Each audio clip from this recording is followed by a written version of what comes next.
As of starting this recording, it is 12:16 p.m. and we're going to read some scary stories. So these are actually scary stories. They're true unsolved mysteries, which, since they're true, they're scarier, I guess. The first one that we're going to start off with is the Oakland Country child killer. Um, and yeah, so either I will read it to you and you don't have to listen. You could just put your phone down and do some dishes, or you can read along with me. So we're going to start. Known as the babysitter, this unidentified serial killer is known to have murdered at least 4 children, possibly more, between 1976 and 1977. 2 boys and 2 girls went missing from their Oakland Country communities, northwest of Detroit, Michigan, and all were found dead within 19 days. Their bodies were disposed of in similar ways and in clear public view. Strangulation and shotguns were used to kill the children, several of whom were sexually assaulted before they were murdered. Wow, that's insane. Most of the children disappeared on their way to a specific location. One victim, a 12-year-old girl, allegedly had plans to run away on her bike. The autopsy of the autopsy of another, an 11-year-old boy named Timothy, who disappeared one night after going to a drugstore to buy candy, provided perhaps the most disturbing detail of his final hour. In a desperate plea to get their son back, the parents of King turned to the media. His mother wrote an op-ed expressing hope for his return and the promise of his favorite food, Kentucky Fried Chicken. After the boy's body was found in a ditch, a coroner determined that the cause of the death was strangulation, but also found that the young boy had eaten KFC before his death. That is freaky, because if you think about that, that's saying that the murderer or the person who murdered this boy either knew that he wanted KFC and that it was his favorite food and got it for him before he died, or maybe asked the boy like, "Hey, you want to get in my car? I'll get you KFC." I don't know, but that's creepy. He could have even lured him in the car. But anyway, let's carry on. A task force was formed to find the killer, and several suspects were identified. They included a man who called himself Alan, and who admitted in a letter sent to the task force's psychiatrist that he had scouted out children with his roommate, the killer he called Frank. The psychiatrist was able to get the mysterious writer to agree to meet after confirming the alleged accomplice would get immunity, but Allen never showed up for their meeting. In 1978, the task force disbanded. The killer remains unidentified, although internet sleuths have a number of theories about the killer. That's the first one, and that is crazy. It's just crazy. I think the scariest thing for me, just ignore the screen. I don't know what's happening with the screen. The craziest thing to me is that the killer knew that he liked KFC. So he knew that he liked KFC and somehow got him the KFC, which is just really creepy. It kind of shows you how impressive stalkers can be. And I don't know, it's just scary to me because somebody could be stalking me right now and I don't know it. Somebody could be stalking you and you don't know it. But anyway, let's go on to the next story. Alright, story number 2 is called The Unusual Deaths of the Jameson Family. I also like this setup better because you guys can see the pictures, so I personally think this is better than me reading to you from the camera. But anyway, let's start the story. The bodies of the family of 3 were discovered 4 years after they were reported missing on October 8th, 2009. Bobby Jameson, Sherilyn Jameson, and their daughter Mason Jameson disappeared from their truck while on a trip to buy land outside their hometown of Eufaula, Oklahoma. In the days following their deaths, the family's truck was discovered by authorities, abandoned with their IDs, phones, GPS system, and approximately $32,000 in cash. Wow, that's a lot of money. Their dog was also found in the vehicle, malnourished after days of being left in the truck without food or water. In November 2013, the remains of 2 adults and 1 child, eventually confirmed as the Jameson family, were found by hunters around 3 miles from where the pickup was left. Many theories have been floated about the circumstances behind the family's mysterious disappearance. Some believe they faked their deaths, committed group suicide, or were killed by a violent cold.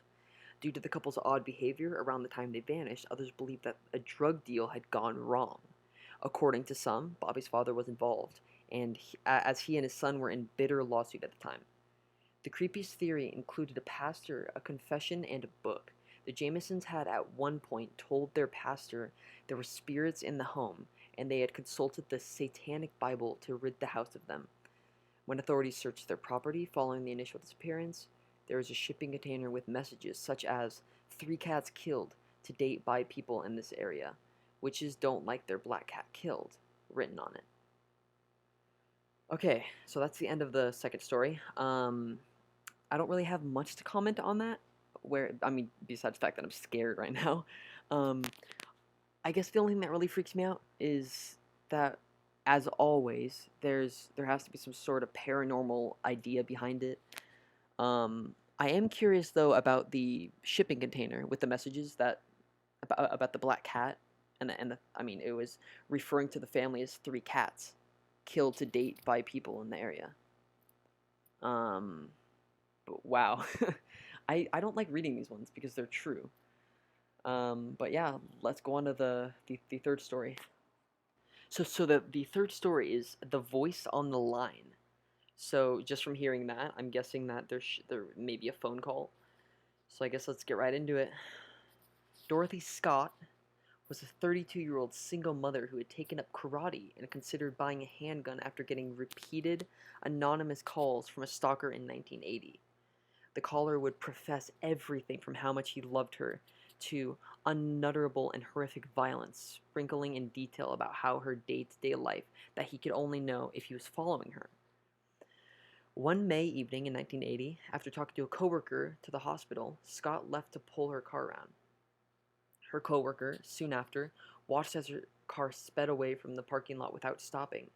Several hours later, and 10 miles away from where she was last seen, her car appeared in an alley on fire with no trace of Scott. A week after her disappearance, Scott's mother received a call from the same voice that had been haunting her daughter.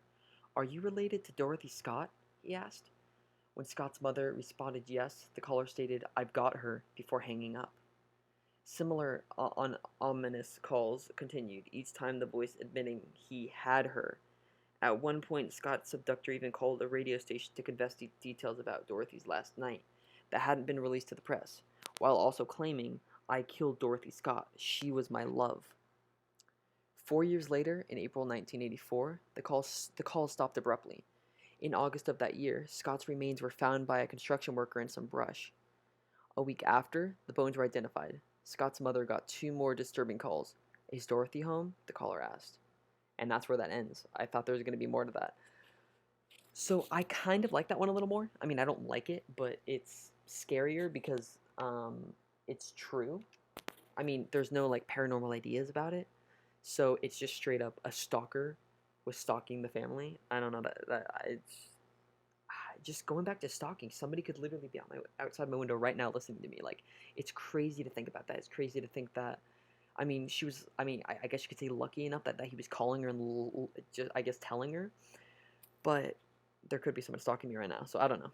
Let's move on to story number 4: the 2009 Taconic Parkway crash. You could look at that picture if you want. It's just a car crash with 2 officers standing there. All right. On July 26th, 2009, at 9:30 a.m., Diana Schuyler left the Hunter Lake campgrounds in Parksville, New York, with her young son and daughter, and her brother's 3 daughters. Not long after their departure, Diane stopped at a McDonald's, then at a gas station. She called her brother around 11:30 a.m. about traffic. It was at this point that things took a terrifying turn. Approximately 10 to 15 minutes after hanging up, Diane pulled over. A witness later reported seeing Diana doubled over as if vomiting. By 1 p.m., Schuyler's brother got another call, this time from his daughter, claiming Diana was struggling to see and speak.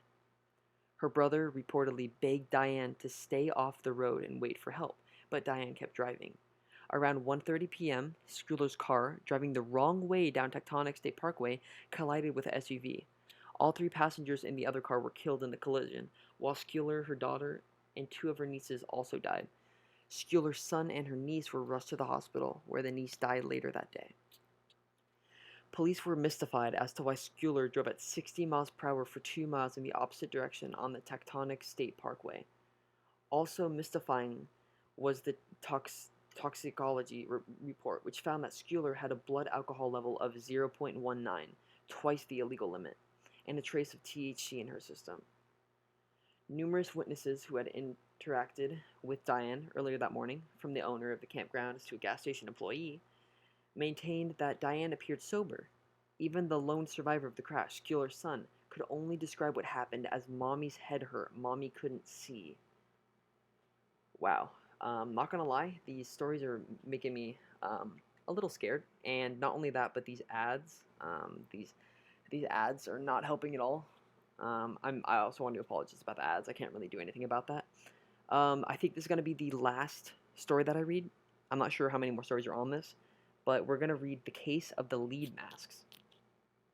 So you can look at this picture. The picture says Miguel Jose Viana and Manuel Pereira de Cruz. I may have butchered those names. I'm sorry. I'm not Spanish.